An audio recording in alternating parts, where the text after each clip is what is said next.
Tracking, alerting, protecting. This is WKYT This Morning. Good morning from WKYT as you get up and go on your Wednesday. I'm Bill Bryant. I'm Rebecca Smith. It is October 14th. And now at 6:30, a developing story in Lexington right now. We are live at the scene of a death investigation. It is out near Fayette Mall.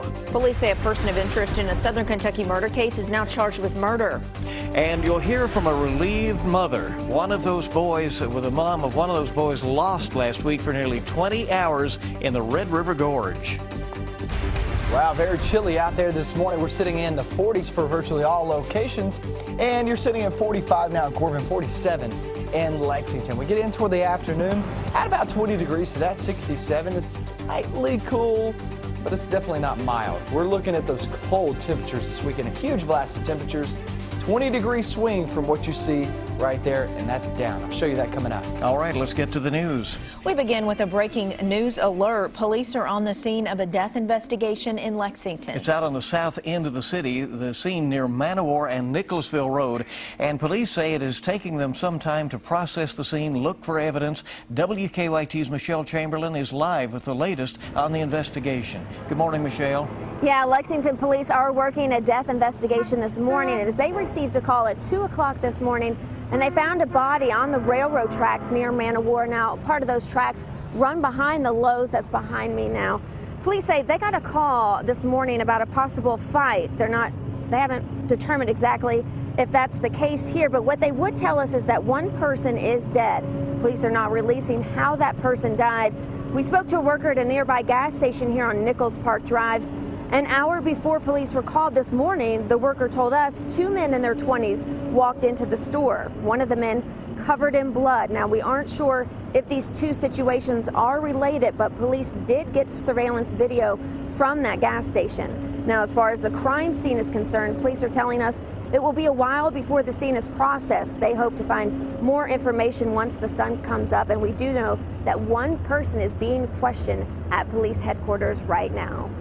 Live in Lexington, Michelle Chamberlain, WKYT.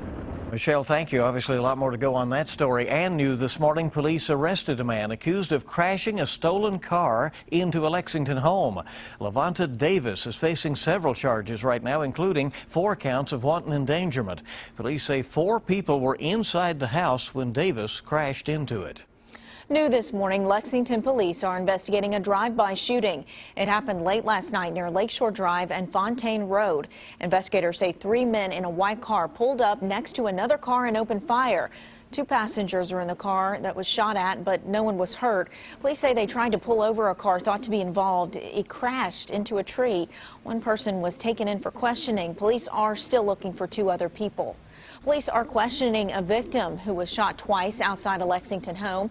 The 67-year-old was shot on Dartmouth Drive near Wilson Downing. He's recovering, but police say he's not cooperating with their investigation. And there will be extra security today on the campus of Eastern Kentucky University. EKU canceled classes for much of last week. You'll recall that after that threatening message was found in a restroom on campus. And now a similar threat has led to a different school canceling classes for today. And WKYT's Mark Barber is live in Richmond to explain exactly what this situation is. Good morning, Rebecca, and I'll have more on that threat. It's a copycat threat that has canceled classes over in Montgomery County today in just a moment. But first, I want to focus on the threat that has really disrupted campus life here at EKU. It led school leaders to move one of their home football games and even prompted them to shut down the school for 3 days. Well, now that their extended fall break is over and as many students are heading back to class, university leaders are hoping that it will be a normal, quiet day on campus.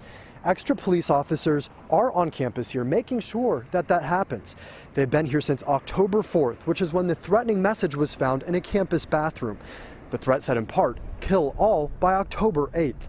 Since then, investigators have been interviewing persons of interest, trying to find the person responsible for the scare, but no arrests have been made. Police are now offering a $10,000 reward to anyone who can give them information that leads to an arrest.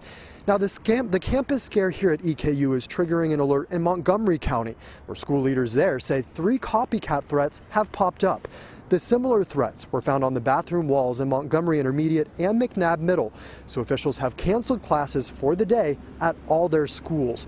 They say they are checking the schools as a precaution, but they think those threats lack credibility. Now, here on EKU's campus, police say they're taking this threat very seriously. They're hoping that their increased patrols here will help give students some peace of mind so they can focus more on their studies and not on their safety. Live in Richmond, Mark Barber, WKYT.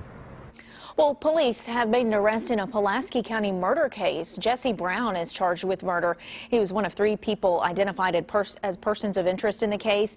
Police say the victim, Danny Poor, was found dead in a rental cabin at Pulaski County Park. Investigators are still looking for 2 other people in this case. A gruesome discovery in Louisville. Police say someone found a body inside a box on a trail near South Park Road. There's no obvious cause of death, but the Louisville Police Homicide Unit is investigating. The time is 6:36 now on WKYT this morning, and state police say they used Facebook to track down an escaped Breathitt County inmate. Police say a man who they are familiar with posted a video online featuring escapee Justin Taube. So they went to the man's house in Wolfe County and found Taube in a bedroom and arrested him. Taube escaped Friday while he and other prisoners were being unloaded at the Breathitt County Courthouse. An Indiana mother is opening up about the experience that she went through while her 7-year-old son was lost last week in the Red River Gorge. Everybody was so relieved to find out that those boys had been found. Her son Adrian and his 5-year-old cousin Michael got lost for about 20 hours. They walked away from their campsite to find a hideout while the parents set up. More than 100 people searched throughout the night for the 2 boys using dogs and a helicopter with infrared cameras. Adrian's mother says it was an experience she never wants to go through again.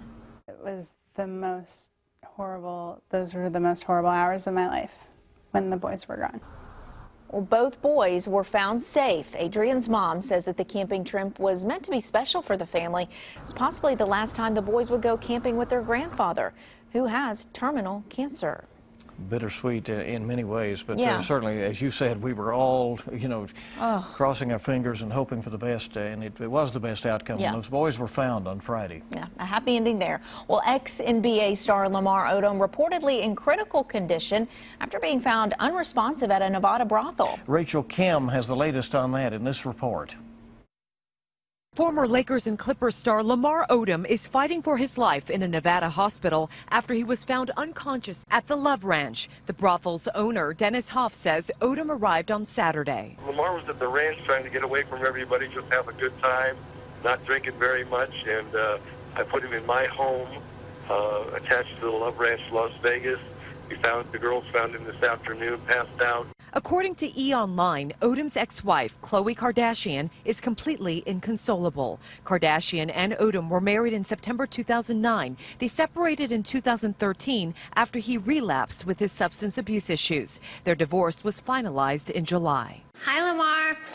During a recent episode of the reality show Keeping Up with the Kardashians, Khloe said she still spoke with her ex and will always care for him. She's been open about her ongoing concerns for Odom. Now, Odom's former team, the Lakers, were playing a preseason game against the Sacramento Kings in Las Vegas when Odom was rushed to the hospital. We know a lot of fans are sending the former NBA star a lot of prayers and well wishes on social media. For CBS News, I'm Rachel Kim, Los Angeles, California. All right, we'll stay on top of that throughout the day, on air and online. Well, a Richmond gym is planning to honor a fallen Kentucky State Trooper. Rich City CrossFit is holding a black and blue honor workout on Friday. It's in memory of Trooper Joseph Ponder. He was killed during a traffic stop in western Kentucky last month. The gym is asking people who work out there on Friday to wear a black or blue T-shirt in honor of Trooper Ponder. The gym is also asking people to donate $10 to the Trooper Ponder Memorial Fund. Well, the countdown for the Kentucky-Auburn game is on. The clock is ticking. We're excited. The Cats have just one more day to prepare before taking on the Tigers in a rare Thursday night game. Kentucky has already beaten South Carolina, Missouri. This would be a third SEC win. There's a lot of hype, of course, surrounding the game. Kickoff Thursday night at 7 in Commonwealth Stadium, and you can watch it on ESPN. Well, UK Basketball Media Day is today. We will bring you John Calipari's comments live on the CW Lexington. That'll come your way at 11 this morning. All right, keep that in mind, and of course a report on our noon newscast on WKYT. 6:40 the time, 20 before 7. Let's get a check of traffic, see what is happening on the roads. Let's go to Officer Don with a check on live drive traffic. Good morning, Don. Hey, good morning. Just had a look at Clays Mill. Report of a collision on Clays Mill just down from the circle. Looks like a non-injury, so it should be out of the way in just a few minutes. Now, Harrodsburg Road approaching the crossover. That's one of their heavier spots this morning. Not a major problem just yet through there. We're keeping an eye on that. As we get a live look at Broadway and High Street where things look okay, and on our Waze map, nothing significant popping up yet. Watching the interstate coming in from Richmond, Scott County this morning toward Lexington, and coming in from Clark County on 64. No problem so far. Now back to you. All right, thank you. We'll keep our eye on that situation out on Clays Mill again, near where New Circle goes over the road there. 6:41 on WKYT this morning. Great to have you along on this Wednesday. A pizza delivery driver in Ohio got the tip of a lifetime. Find out who surprised her and how after weather. We have the 40s outside this morning. It's all about the chill in the air the next couple of days. And then here comes that blasting cold front. Frost is likely, but maybe even some freezing temperatures showing up. I'll show you that coming up next.